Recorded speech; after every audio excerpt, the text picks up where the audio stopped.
Celtic Christianity had more of this sense of being sort of part of the wild places. You had hermits that would go live in caves for most of their lives. And so there was this sense of being much more kind of part of the wildness of nature, which I think got lost. You're listening to the Religion Unplugged podcast. I'm Matthew Peterson, editor of the show.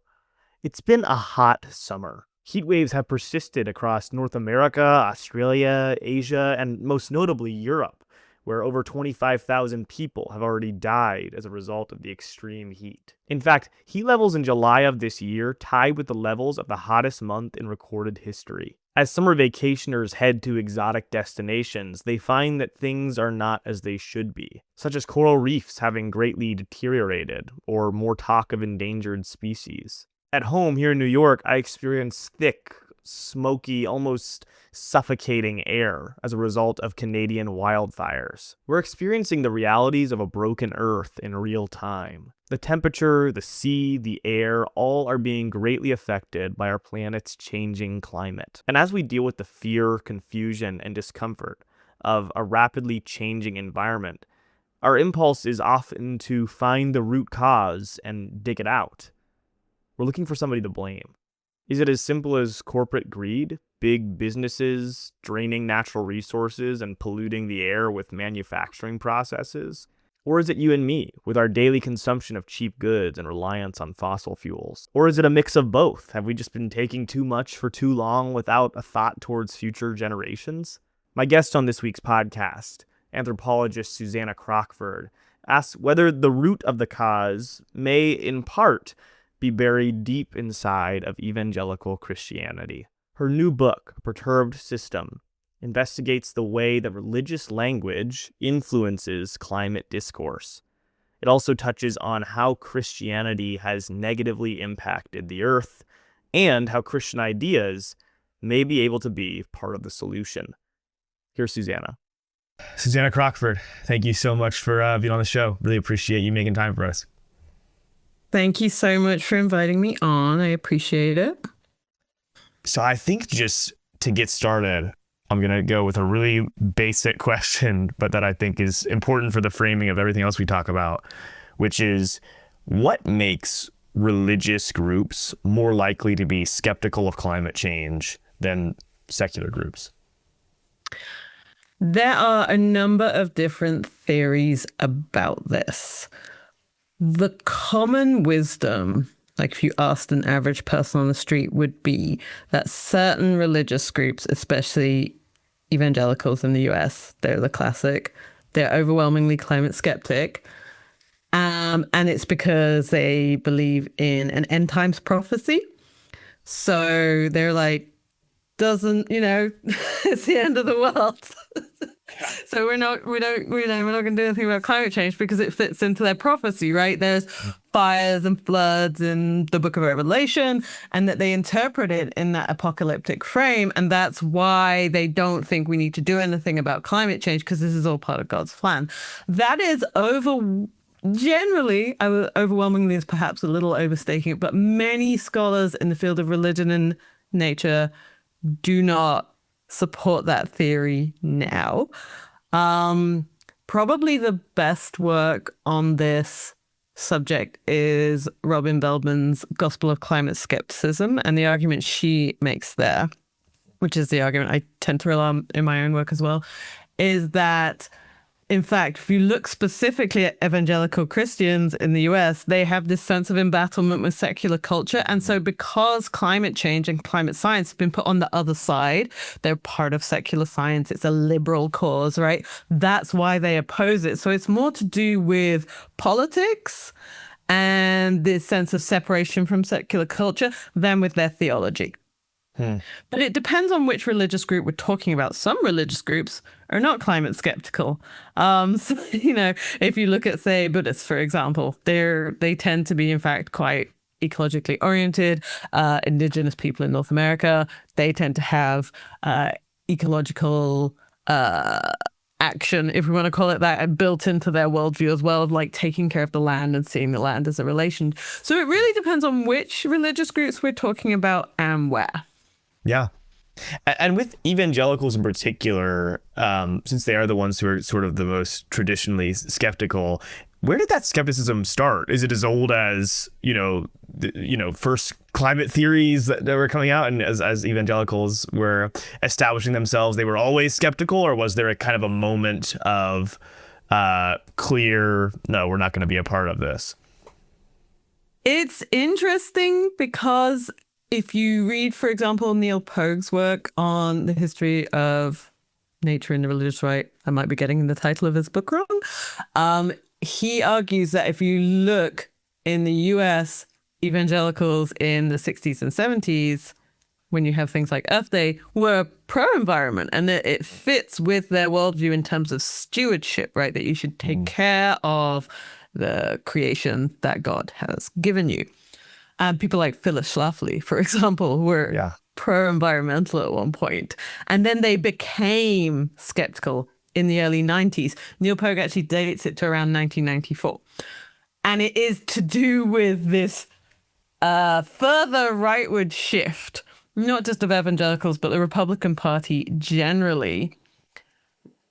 Some of this was also being pushed by fossil fuel lobbyists, who obviously also had a lot of influence, not only over the Republican Party, but over sort of well-known and well-placed evangelical leaders. There was a lot of money coming in that was motivating people to move against climate change.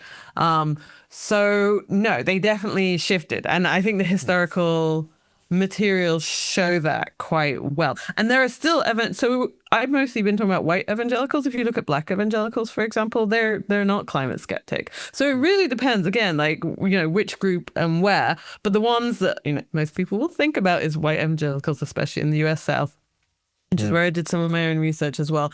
And they did shift in the 90s. And it was sort of part of this whole shift, what you might think of as like the culture war, where a whole package of issues became associated with the other side. And evangelicals sort of made this alliance with the Republican Party that has given them enormous power. And part of that was rejecting climate science and climate change. Yeah. Yeah. And I think I'm interested in sort of this thing that you mentioned of the actual evangelical and maybe more broadly Christian idea of man's relationship to nature, that we are that nature is subject to man. It's something that mankind ought to, like you say, steward and take care of and use, but it is beneath him. It is something to use. And you have a quick quote from your book where you say, quote, "What once was seen as animated and alive became seen as inert, mere matter to be made useful by human action," end quote. And that's sort of how you're talking about how Christianity, when it becomes mainstream in society, it changes the way those societies interact with nature. Can you talk about what you mean by that statement and just expand on how you see that playing out? Absolutely. There is something of a cosmological order, I think, embedded in Christianity. And you see it in very sharp relief amongst evangelicals now, but it proliferates throughout Christianity. It is a bit stronger, I would say, in Protestantism.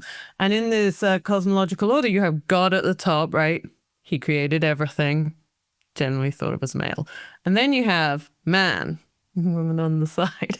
And then you have nature, and there's this order to it whereby man is subject to God, but nature is subject to man. And therefore, there's sort of two ways this then gets played out throughout Christian history in North America and Europe, which is that one is, as you mentioned, stewardship, but one is dominion, right? And that's in Genesis, right? That God gave man dominion over the earth and the waters and everything therein.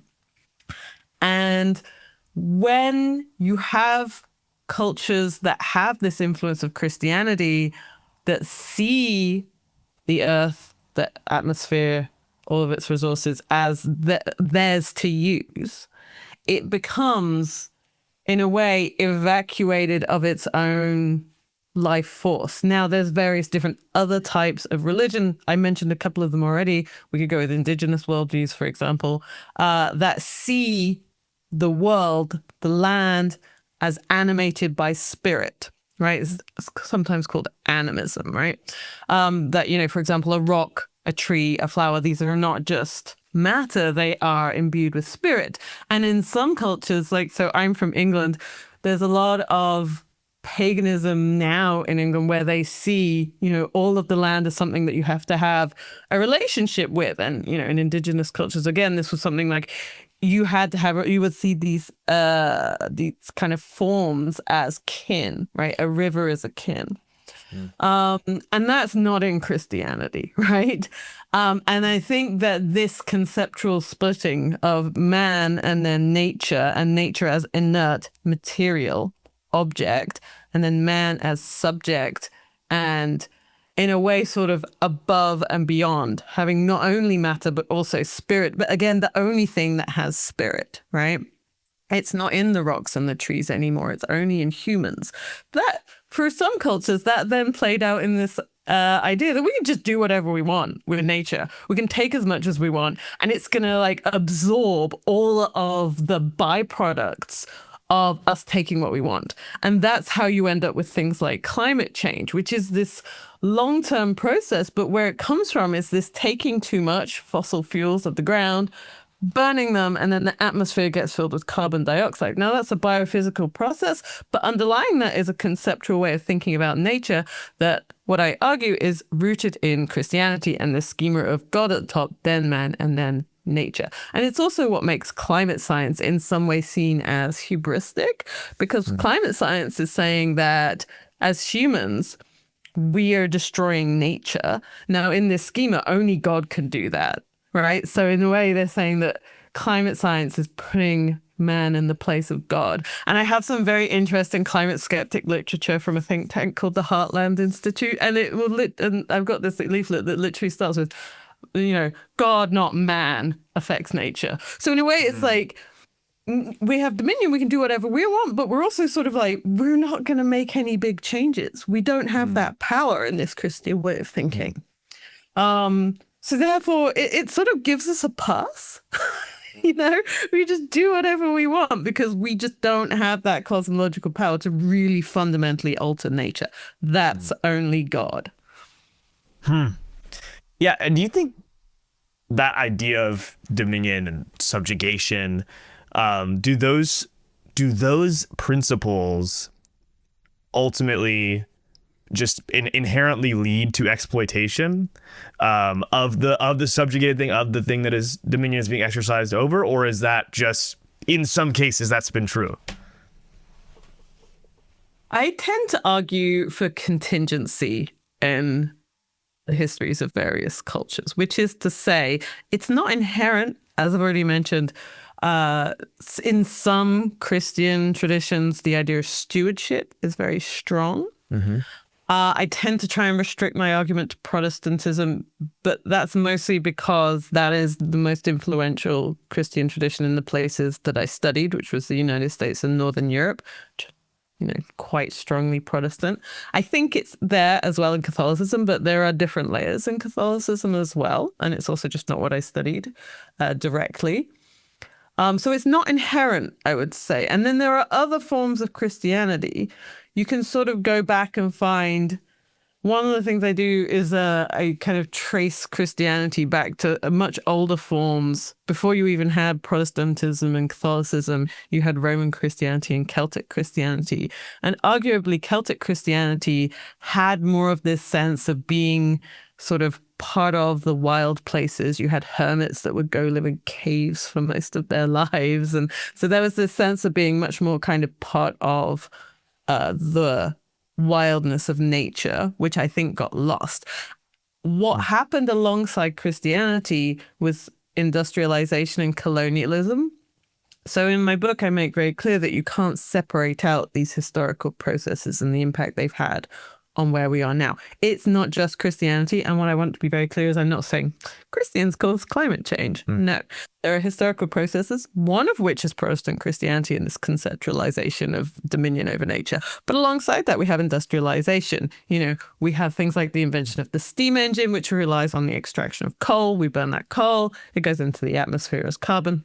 Get more carbon dioxide in the atmosphere. That's, the immediate proximate cause of climate change. And then alongside industrialization, you've also got colonialism, the plantation system, using large tracts of land, turning them into monocultures, subjugating peoples and animals as well as those landscapes to produce usually cash crops, to create surplus, to create profit for those who own those plantations and all the land and the peoples that they've subjugated within them.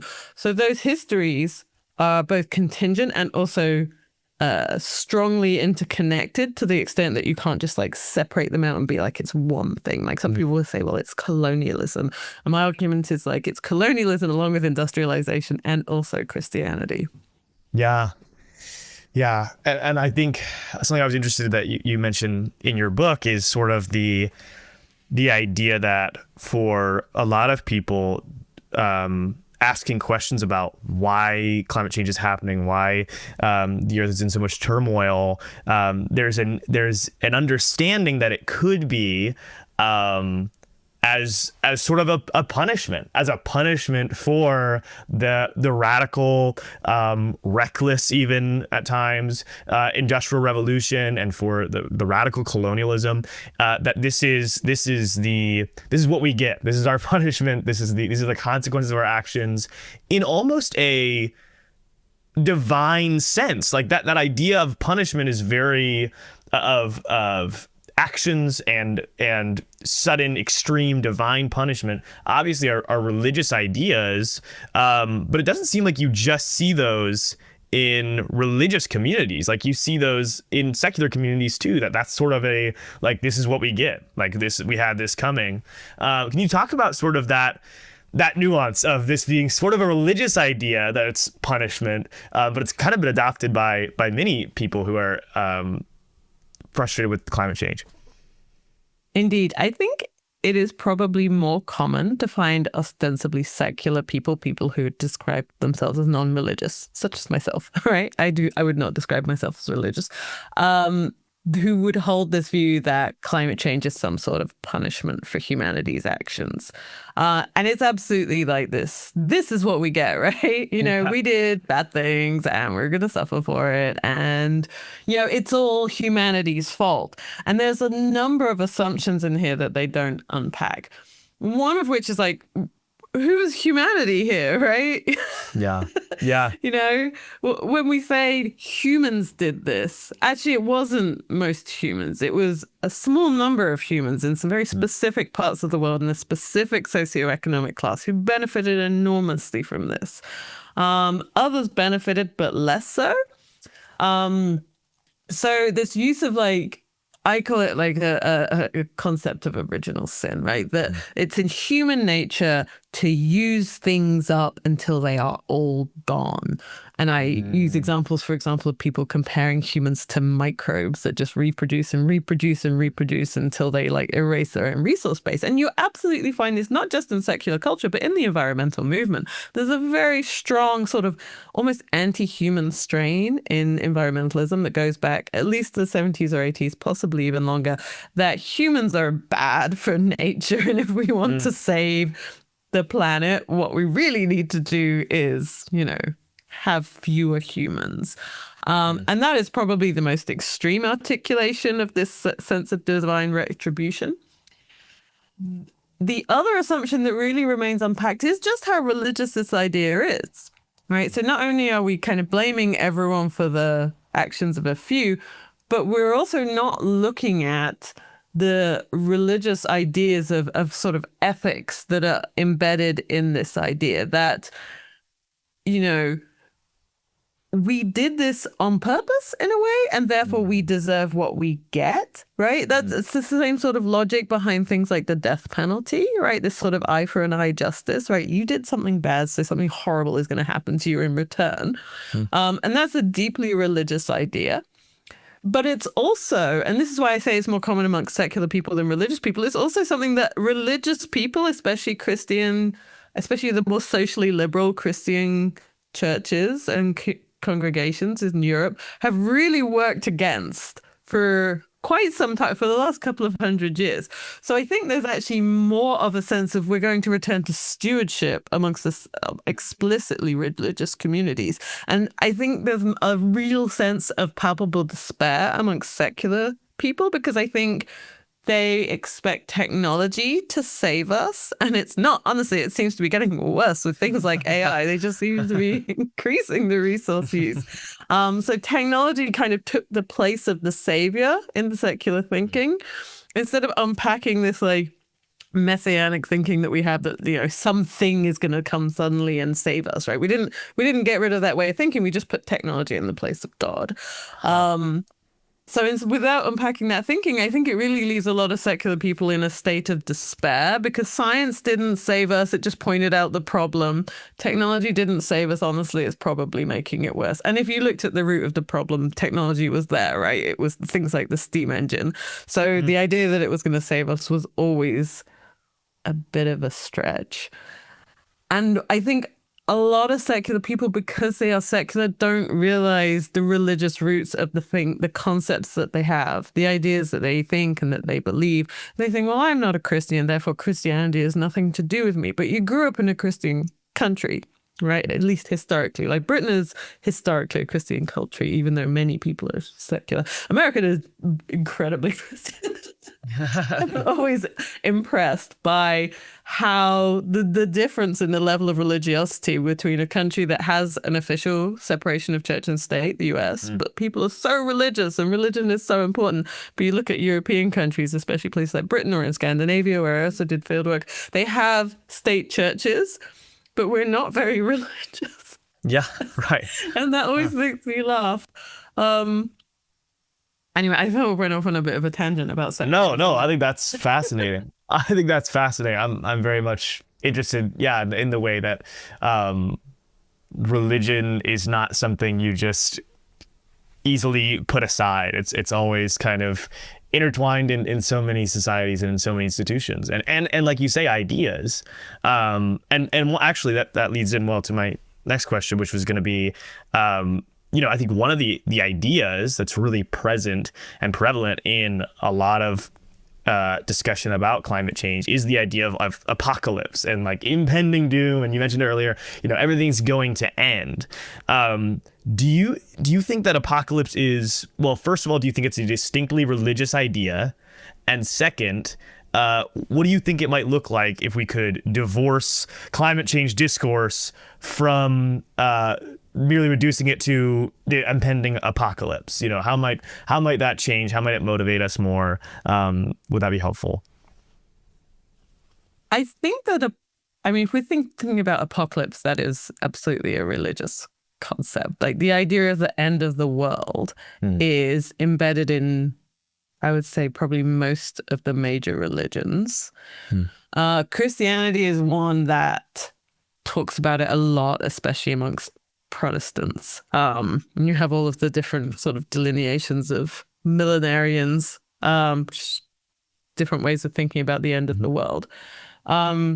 So apocalypticism has always been very strong in Christianity. It's basically how the whole religion started, right? The Messiah is the one who brings the new glorious kingdom. A millennium is just the 1,000-year reign of Jesus Christ on earth. And Christianity just identifies the Jewish Messiah as the figure of Jesus Christ. That was like, at least in the initial split with Judaism, that was the big difference. Obviously, there's many more differences now if we go back 2,000 years. So Christianity really started as this millenarian sect, essentially, that just grew and gained, worldwide prominence. So the idea that when the end comes, it has a certain structure is deeply embedded in cultures that have been very influenced by Christianity. And it is this structure of first you get this battle, it can be called the tribulation. And then after, you can think about that battle just as intense violence and suffering. Then a new era is born, but only for the the elect, only for the saved, right? Only if you believe. So that's like what your bonus, what you win. You get raptured, no one else does. So it's sort of like what believers get. And in climate change, it seems that people find it very hard to think about climate change as anything other than the world is going to end. And it's going to end, and it's going to end in terrible suffering. And I would say that climate change in particular, the thinking about it is probably more apocalyptic than millenarian, which means that it kind of tends towards catastrophism rather than this creation of a new society, the new Jerusalem. So there's not that hope, right? Actually, millenarian sects tend to be quite hopeful. You know, this terrible thing that they're living through is going to end, and they're going to create their new great society according to, you know, how they think the world should be. But climate change thinking tends to be just like, you know, the world's going to end. We're going to run out of food. We're going to run out of water. We're all going to fight each other to the death. It's going to be like Mad Max. And it's incredibly depressing. Right. And you have groups, and I study a couple of them and talk about them in the book, like Extinction Rebellion, which really lean into this, right? Their whole name is Extinction Rebellion, right? That they think that the human race could go extinct. It has like a 1 in 20 chance is what they say. So therefore we should, you know, overthrow the government or at least rebel. They kind of moved away from that overthrowing the government rhetoric somewhat wisely. And then just talked about sort of rebelling and setting up citizens' assemblies. But their argument is if the consequences of this dire, that the whole human race could go extinct, then obviously we have to do something. So it's meant to be this like powerful, mobilizing call. But actually it tends to be paralyzing. It tends to be really demobilizing. And you ask, you know, is this way of thinking useful? I think no. I tend to think that being in despair that the world is going to end, especially in this really catastrophic frame, tends to create apathy, disengagement, and sometimes just like really poor choices because you're so afraid. That makes you more easily manipulable. It makes you kind of, you know, I had people talk about like, should I stop investing in my pension? Should I buy land? It's in Wales. It tends to be in Wales or the southwest where I live in England. You know, should I buy land, you know, and save myself? And it's like these really individualist reactions to it. It's like, well, that's not going to save you, right? Because you need the rest of society. Even if you do have your bunker or your, you know, barn out in the middle of the woods, you know, how are you going to feed yourself? How are you going to get anywhere, right? We have a complex industrial society and we can't just unmake that by disappearing from it.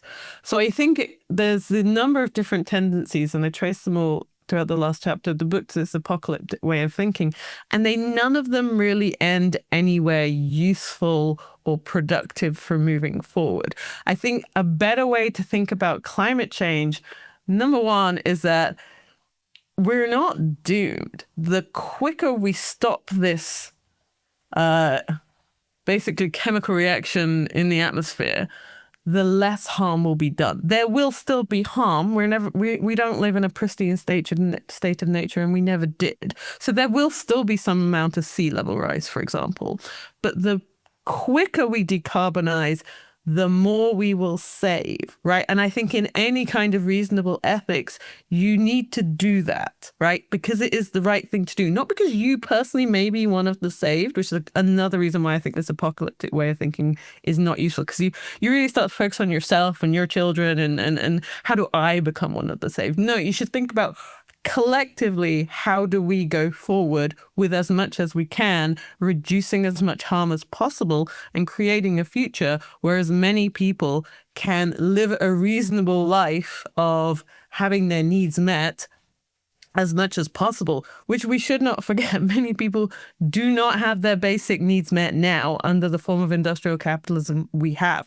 So not only is it the right thing to do in terms of climate change, it's the right thing to do on a number of different social justice issues, from poverty to gender equality. The right thing to do is to reform the system we have now so that we can reduce the amount of harm that we are causing, not only to the earth and to the animals and the other creatures that live here, but to ourselves and to our own societies, to reduce suffering as much as possible. And we only do that collectively. Yeah. No, I mean, that makes a lot of sense. And I think I want to end on the question of um, what are ways that you see that evangelical specifically, but maybe other Christians and other religious communities that are skeptical, what are ways that you see